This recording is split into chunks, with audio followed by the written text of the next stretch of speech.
যা প্রচণ্ড গরম পড়েছে, আমরা বাঙালিরা জল ভাত, আলু সিদ্ধ ডাল কিংবা এমন একটা মাছের ঝোল যদি থাকে এক বাটি, তবে এক থালা ভাত দুপুরবেলাটায় বেশ তৃপ্তি ভরে খেতে পারি। আজ এনেছি তোমাদের তেমন একটি তৃপ্তিদায়ক ঝোলের রেসিপি, থোড় দিয়ে মাছের ঝোল। অসাধারণ খেতে। Hello everyone, welcome my kitchen.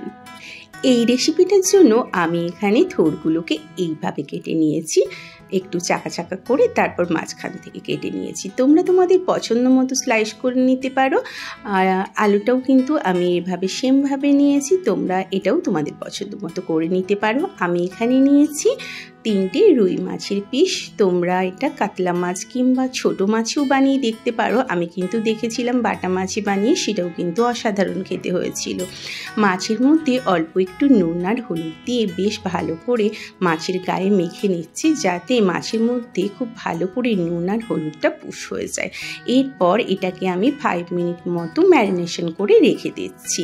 আর এখানে নিয়েছি আমি ধনে বাটা, যেটা একটু শিলে বেটে নিয়েছি। গুঁড়ো মশলায় এতটা টেস্ট হয় না যেটা বাটা মশলায় হয়।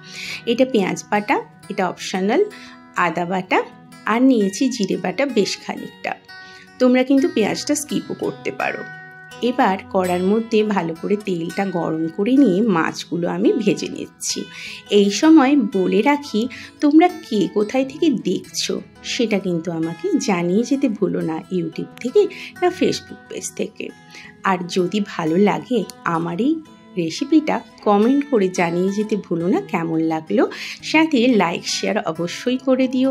আর যদি পেজ থেকে দেখো তাহলে ফলো করে দিও, আর যদি ইউটিউব থেকে দেখো তাহলে কিন্তু সাবস্ক্রাইব করে নিতে ভুলো না। পাশে থাকা বেল বাটনটা অবশ্যই অন করে নিও, তা নাহলে কিন্তু নোটিফিকেশন পাবে না সবার আগে। মাছগুলো বেশ কড়া করে ভেজে তুলে নিয়েছি। এবার দিলাম 5 ফোড়ন ফোড়নে। ফোড়নটা ফুটে উঠলে, অ্যারোমাটা বেরোলেই আমি অ্যাড করছি আলু আর থোড়।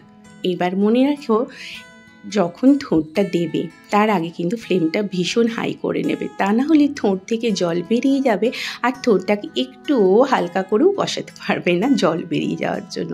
তবে এখানে আমি থোড়টা খুব ভাজা ভাজা বা কষিয়ে নেব না, জাস্ট শর্টে করে নেব কাঁচা গন্ধটা চলে যাওয়ার জন্য। তাহলে বেশি করে ভাজে নিলে কি হবে, ঝোলের একটা উগ্র স্বাদ আসবে। এবার কাঁচা লঙ্কা অ্যাড করলাম, আর একে একে দিয়ে দিচ্ছি বেটে রাখা সব মশলাগুলো। কাঁচা লঙ্কাটা তোমরা কম বেশি করে নিতে পারো। আদা বাটা দিলাম, আর দিয়ে দিচ্ছি লাস্ট জিরে বাটা, আর বাটি ধুয়ে জলটাও কিন্তু আমি দিয়ে দেব। ফ্লেমটা কিন্তু আমি একদম লো করে রেখেছি, দেখতেই পাচ্ছ। স্বাদ মতো নুন তো লাগছেই, আর লাগছে পরিমাণ মতো হলুদ। আর যেটা দিচ্ছি এটা হচ্ছে, স্কিপ করতেও পারো, তার বদলে কাঁচা লঙ্কা বাড়িয়ে দিতে পারো। এটা আমার ভালো লাগে বলে তাই দিলাম, একটু কালারের জন্য।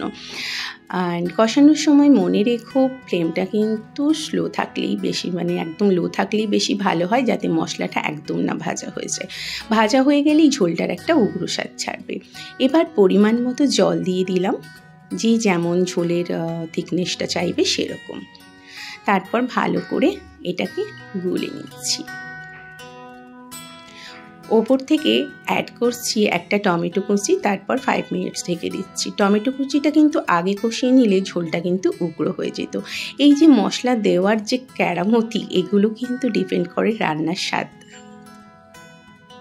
দেখতে পাচ্ছ আলুটা খুব ভালো সেদ্ধ হয়ে গেছে। এই সময় আমি মাছটা অ্যাড করে দিলাম, তারপরে 2 থেকে 3 মিনিট আবারও ফুটিয়ে নিচ্ছি, যাতে মাছের মধ্যে ঝোলের সব কিছু পুশ হয়ে যায় এবং মাছের যে টেস্টটা সেটা ঝোলে চলে আসে।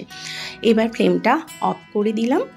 তারপর এখানে অ্যাড করছি ভাজা জিরের গুঁড়ো অল্প, আর 1 চিমটি মতো গরম মশলার গুঁড়ো। এটাও কিন্তু অপশনাল, যারা চাও না তারা এটা স্কিপ করতে পারো, তাতেও কিন্তু স্বাদে কোনো রকম বিশাল হেরফের হবে না।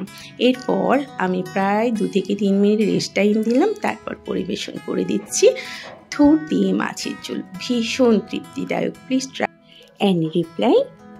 আবারও দেখা হবে নতুন কোনো রেসিপির সঙ্গে। এখনের জন্য আসি, টাটা, বাই বাই।